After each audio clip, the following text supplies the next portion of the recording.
All right, let's talk about something that's quietly creeping up on all of us. A new kind of computing, quantum computing, is coming, and it's poised to completely shatter the digital security we depend on for, well, everything.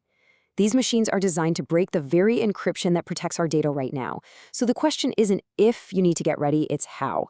And you have to start thinking about it today. So think about it for a second. All that data you're protecting, your customer lists, your company's secret sauce, all your financial records. Right now, your encryption is your shield. It's a critical asset. But in this post-quantum world we're heading into, that exact same encryption, if you don't update it, flips. It becomes a huge liability. It's basically a ticking time bomb buried deep inside your systems. And look, this isn't some far-off sci-fi problem. It's happening as we speak.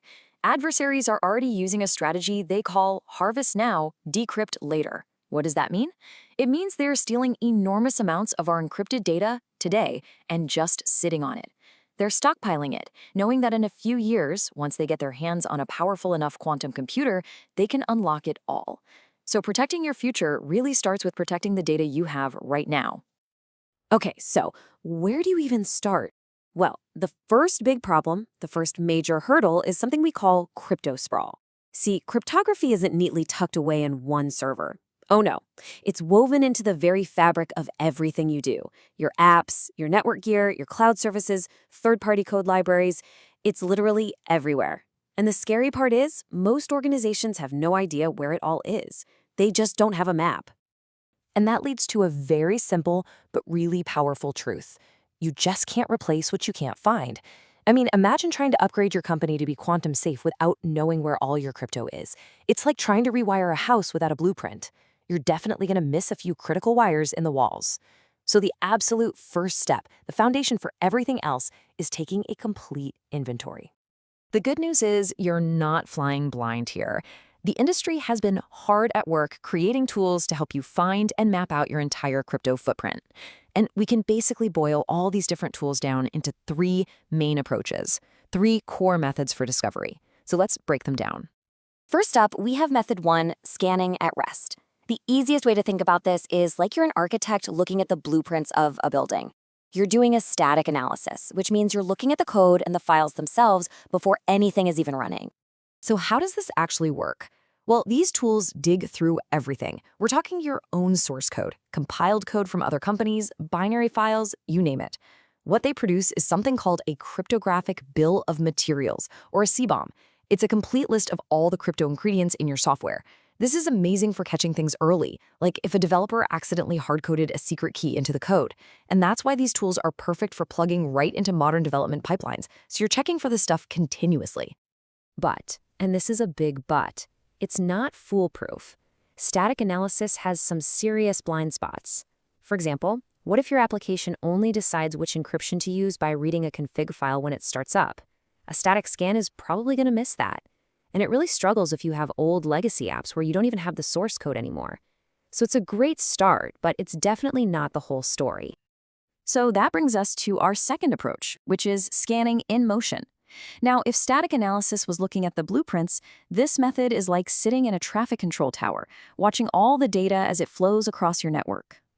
The way this works is actually pretty cool. These tools they plug into your network and passively sniff the traffic. They're looking at the handshakes, that's the little digital conversation that happens when two computers first connect, and agree on how to encrypt their conversation. And because it's totally passive, it has zero impact on performance.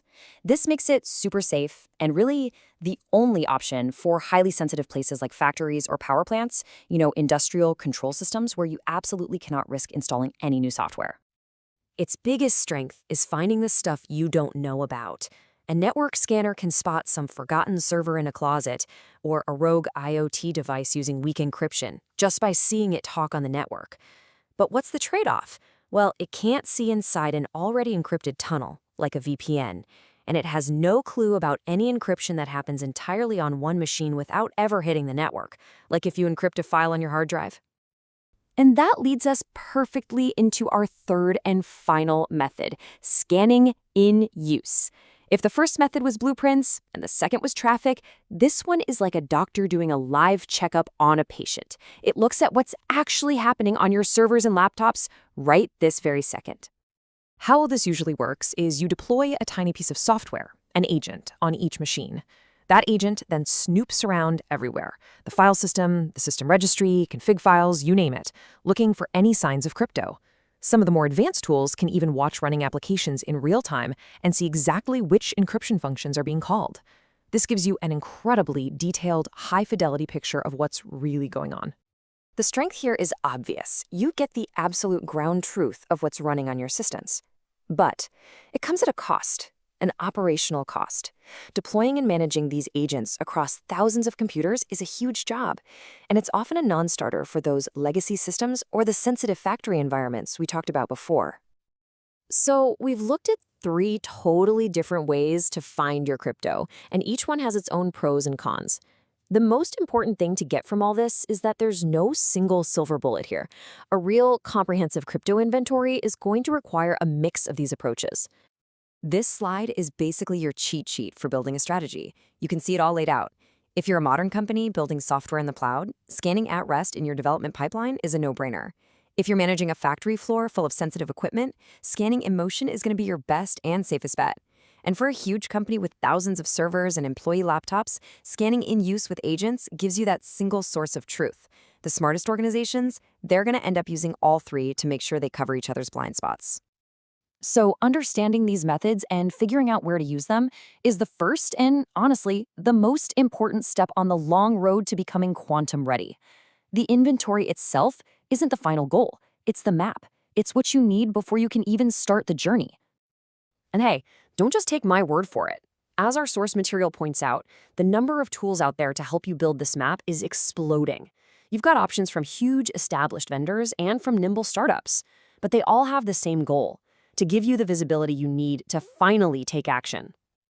So there you have it. We've broken down this massive problem of crypto sprawl, and we've walked through the 3 main ways to tackle it. You now have a framework for understanding what you need to look for and the kinds of tools that can help you find it.